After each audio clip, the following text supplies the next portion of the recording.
అందరికీ నమస్కారం. నేను మీ ఆచార్య రమేష్, వేదిక ఆస్ట్రాలజర్, సూర్యాపేట. ఈరోజు ముఖ్య అంశం ఏంటంటే వివాహ సమస్య. ఈరోజు ప్రతి కుటుంబంలో ఇంట్లో ఒకరైనా సరే వివాహం కాకుండా ఇబ్బంది పడుతున్నారు. ఒక పక్క ఉన్నత విద్య చదివి చదువు దగ్గ ఉద్యోగం రాక, ఉన్నటువంటి కుటుంబపరమైనటువంటి వ్యాపారమో వ్యవసాయమో చేయలేక, అటు సమాజంలో తిరగలేక, ఇటు ఇంట్లో ఉండలేక, ఇంటి పనులు చేయలేక, ఒక పక్క ఏజ్ పెరిగిపోతూ, ఇదివరకు అది కేవలం అబ్బాయిలోనే ఉండేది. ఇప్పుడు అమ్మాయిలలో కూడా ఈ ఆలోచన కలవర పెడుతుంది, ఇబ్బంది పెడుతుంది. అసలు దీనికి అంతటి కారణం ఏంటి? ఉన్నత విద్య చదవడం తప్పు కాదు, చదివిన విద్యకు ఉద్యోగం రాదు. ఉన్నత విద్య చదివినా కూడా కేవలం అది పట్టాల్లో మాత్రమే పరిమితమై ఉంటుంది. చదివిన చదువుకు తగ్గట్టు మార్కులతో పాటుగా కమ్యూనికేషన్ స్కిల్స్ లేకపోవడం, వ్యవహారిక నైపుణ్యం లేకపోవడం, ఈ విధంగా అనేక రకాల బాలారిష్టాలు ఉంటాయి విద్యలో. అది వేరే విషయం. ఏది ఏమైనప్పటికీ కూడా స్త్రీకి కానీ పురుషుడికి కానీ వివాహం అనేది ఆగకూడదు. 26 సంవత్సరాలు దాటితే నీవు ఉద్యోగం చేసినా చేయకున్నా తప్పనిసరిగా వివాహం అయితే చేసుకొని తీరవలసిందే. మరి పిల్లని ఓడిస్తాడు? అమ్మాయిల కంటే 90% పెళ్ళిళ్ళు ఖచ్చితంగా అయితే అది వేరే విషయం. మరి అబ్బాయికి పిల్లని ఓడియాలి. అసలు ఈ అన్నిటికీ ప్రధాన కారణం ఏంటంటే వ్యక్తిగత ఆరోస్కోప్ పరిశీలన చేసుకోకపోవడం.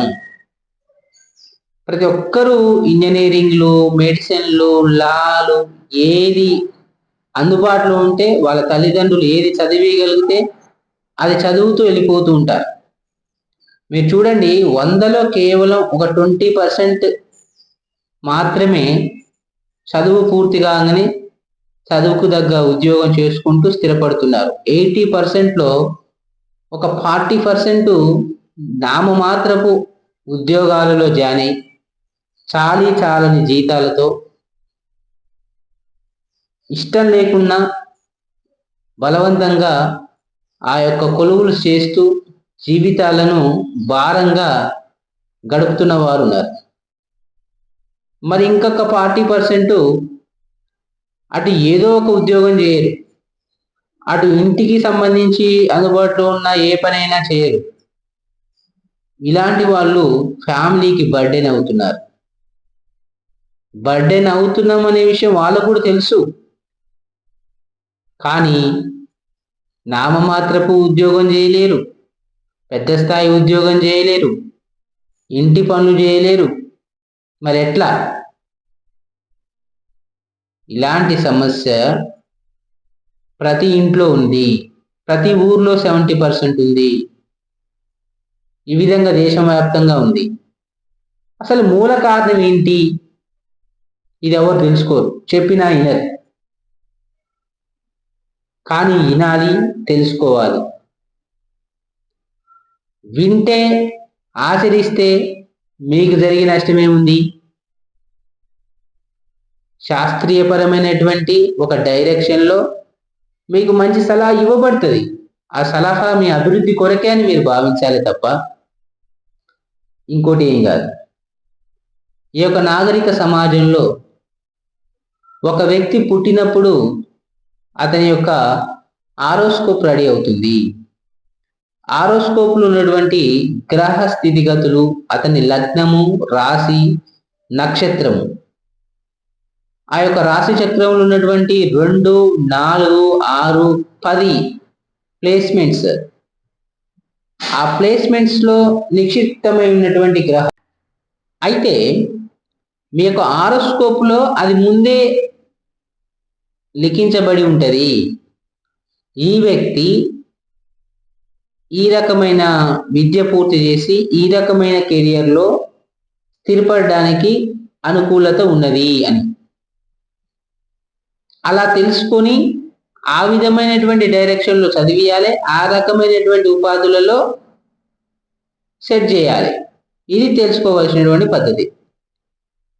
ఇది తెలుసుకోకుండా ఎదుటివారు, పక్కింటి వారు, బంధువులు ఎవరో ఏదో ఒక కోర్సు చేస్తున్నారని, ఆ కోర్సులో బాగుంటుందని, నీకు మీ పిల్లవాడికి జ్ఞానము అనుభవం లేకపోయినా, దాని గురించి తెలియకపోయినా వాళ్ళని ఫాలో అవుతారు. ఫాలో అవుతే ఏమవుతుంది? సర్టిఫికేట్ అయితే వస్తుంది, కానీ స్కిల్స్ రావు. అందరికీ ఒకే రకమైన స్కిల్స్ ఉండవు. ప్రతి ఒక్కరికి ఒక రకమైన స్కిల్ ఉంటుంది. ఆ స్కిల్లో అతడు ఉన్నత స్థాయికి వెళ్తాడు. దాని ఆధారంగా అతని డబ్బులు వస్తాయి. ఆ విధంగా అతని జీవన విధానం స్థిరపడుతుంది, సెటిల్ అవుతాడు, సక్సెస్ అవుతాడు, ముందుకెళ్తాడు. కాబట్టి మీరందరూ కూడా ఇక నుంచి తెలుసుకోవాల్సింది ఏంటి అంటే, మీ పిల్లలు చదువుకోవడానికి వయసు వచ్చినప్పుడు టకటక వెళ్ళి అక్షరాభ్యాసం చేసి చదివించడం మాత్రమే కాదు, జాతక చక్రంలో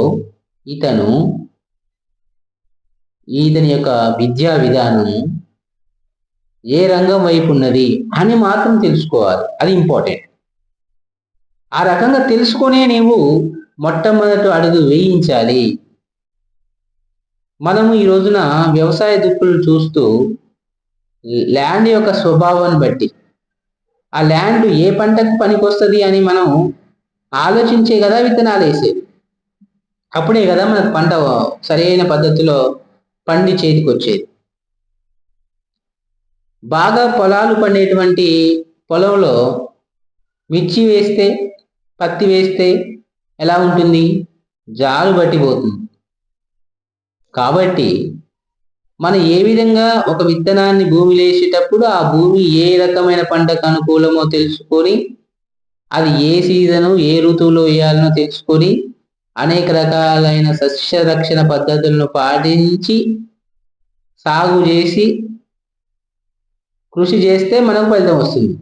అదే మాదిరిగా ఒక పిల్లోడిని వాడి యొక్క రాశి చక్రంలో ఉన్నటువంటి గ్రహ స్థితిగతులను తెలుసుకొని, పిల్లవాడి యొక్క మనసు ఎరిగి అతను చేర్పించాలనే స్కూలు, ఆ ఎడ్యుకేషను, ఆ పరిసరాలన్నింటినీ అబ్జర్వ్ చేసి చక్కగా మనం విద్యను ప్రారంభింపజేసినట్లయితే తప్పకుండా అట్టి పిల్లవాడు వృద్ధిలోకి వస్తాడు, ప్రయోజకుడు అవుతాడు, మిమ్మల్ని ఉద్ధరిస్తాడు. దీని అందరికి మూలం ఏంటి మళ్ళీ అంటే ఆరోస్కోప్ తెలుసుకోవడం మాత్రమే. అది జాతక చక్రము అంటారు, జాపతకము అంటారు. ఈ భూమి మీదకి వచ్చిన ప్రతి మానవుడికి అది ఒక దిశ. ఆకాశంలో ఎగురుతున్నటువంటి రాకెట్లకి, హెలికాప్టర్లకి, విమానాలకి ఒక దిశ అనేది ఉంటుంది. ఆ దిశ లేకపోతే అవి ఆకాశ గమనంలో ఎటు వెళ్తాయో వాటికే తెలియదు. వాటికి ఒక దిశ ఉన్నట్లే ఈ భూమి మీద, ఈ భూగ్రహం మీద పుట్టిన మానవుడికి ఒక జాతక చక్రము రూపొందించబడి ఉంటుంది. ఆ జాతక చక్రంలో ఉన్నటువంటి రూట్ ఆధారంగా ముందుకు పోతే సక్సెస్ఫుల్ జీవిత ప్రయాణం ఉంటుంది. ఆ యొక్క దిశాపత్రం లేకపోతే చుట్టూ తిరుగుతాడు తప్ప గమ్యం ఉండదు. కాబట్టి మీరు ఇదనైనా తెలుసుకొని ప్రతి ఒక్కరూ కూడా మీ యొక్క జాతక చక్రాన్ని చేతిలో పెట్టుకొని ఉండండి. ఆ జాతక చక్రం ఏం చెప్తుందో, ఏ కాలంలో ఏం నడవబోతుందో, ఏ సమయంలో ఏం జరగబోతుందో, ఇవన్నీ కూడా మనకు 9 గ్రహాల యొక్క ప్రభావాలు మనపైన ఉంటూ ఉంటాయి. అనుభవజ్ఞులైనటువంటి జ్యోతిష్య శాస్త్ర నిపుణులను సంప్రదించి మీ యొక్క ఆరోస్కోప్ విశ్లేషణ 3 నెలలకు ఒకసారి చేయించుకుంటూ ఉండడం వల్ల మీరు ఎలాంటి ఇబ్బందులు పడకుండా మిమ్మల్ని మీరు సరైన డైరెక్షన్లో పెట్టుకోవడానికి అవకాశం ఉంటుంది. అదే మాదిరిగా మీరు ఇల్లు కట్టేటప్పుడు ఫస్ట్ మీరు స్థలాన్ని చూడాలి, స్థలానికి చుట్టుపక్కల ఉన్నటువంటి వాతావరణం చూడాలి, తర్వాత ఆ స్థలం యొక్క పొడుగు వెడల్పులు చూడాలి, ఆయాది నవవర్గు గణిత సాధన చేయించుకోవాలి. ఆ తర్వాత ఆ ఇంట్లో ఉన్నటువంటి కుటుంబ సభ్యుల యొక్క నామ నక్షత్రం ఆధారంగా మీ యొక్క దిశారోహణం చూసుకోవాలి. ఉత్తరము, తూర్పు, పడమర, దక్షిణం కుటుంబ సభ్యులందరికీ ఉపయోగపడే దిశను చూసుకోవాలి. అదేవిధంగా డైరెక్షన్స్, మూలలు ఇవన్నీ కూడా వాస్తు నియమాలకు అనుకూలంగా చూసుకోవాలి. కొన్నిసార్లు జాతక చక్రం బాగున్నా ఇల్లు మొత్తం కూడా వాస్తు నియమాలకు అనుకూలంగా లేకపోతే అప్పుడు కూడా ఇబ్బందులు పడతారు. కొన్నిసార్లు ఇల్లు వాస్తుపరంగా ఉన్నప్పటికీ వ్యక్తిగత జాతక చక్రంలో ఇబ్బందులు ఉంటే అప్పుడు కూడా ఇబ్బందులు పడతారు. కాబట్టి వాస్తు నియమానుసారంగా ఇల్లు కట్టడం, జాతక చక్రపరంగా మీరు మీ యొక్క వృత్తిని నిర్ణయించుకొని దాన్ని తగినట్టుగా వ్యవహరించడం, ఈ రెండు సమపాలనలో సంయుక్తంగా మేళవించి సరైన పద్ధతిలో ముందుకు పోతే ఏ ఒక్కరు కూడా ఈ భూమి మీద ఇబ్బంది పడడానికి ఆస్కారం అనేది ఉండదు. పూర్వం రోజులలో మనం కృతాయుగం, త్రేతాయుగం, ద్వాపర యుగాలలో చూసుకున్నప్పుడు ప్రతి ఒక్కరికి ఒక గురువు ఉండేవారు. ఆ గురువు సకల శాస్త్ర పారంగతులై ఉండేవారు. ఆ గురువులు చెప్పినటువంటి ప్రతి అంశాన్ని పాటించి ప్రజలందరూ కూడా వారి వారి పద్ధతిలో వారి యొక్క జీవనాన్ని జీవిస్తూ ఎలాంటి ఇబ్బంది లేకుండా ఆనందంగా వారి జీవితాలని కొనసాగించేవారు.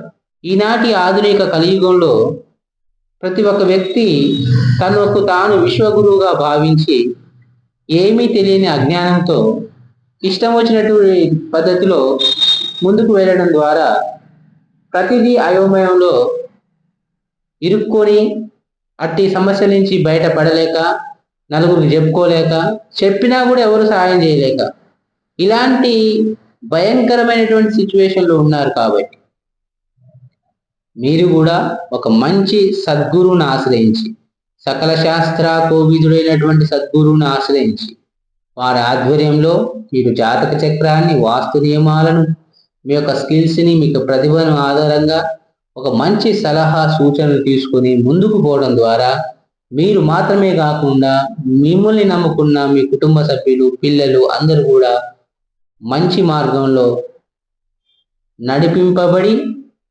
మీరు మంచి జీవితాన్ని జీవించగలుగుతారని మీకు తెలియజేయడం జరుగుతుంది. కాబట్టి మీకు ఎలాంటి ఇబ్బందులున్నా, వాస్తుపరమైన, జాతకపరమైన ఏ సమస్యలు ఉన్నా మీరు తక్షణమే నా నంబర్కి కాల్ చేసి అపాయింట్మెంట్ తీసుకోండి. నేను సూర్యాపేట జిల్లా కేంద్రంలో కొత్త మార్కెట్ రోడ్లో అందుబాటులో ఉన్నాను. నేను జ్యోతిషపరంగా, వాస్తుపరంగా, బిజినెస్ పరంగా ఉన్నత విద్య పూర్తి చేసి ప్రజలందరికీ శాస్త్రపరమైనటువంటి పరిష్కారాలు అందించడానికి అందుబాటులో ఉన్నాను. సదా మీ సేవలో మీ ఆచార్య రమేష్. ధన్యవాదములు.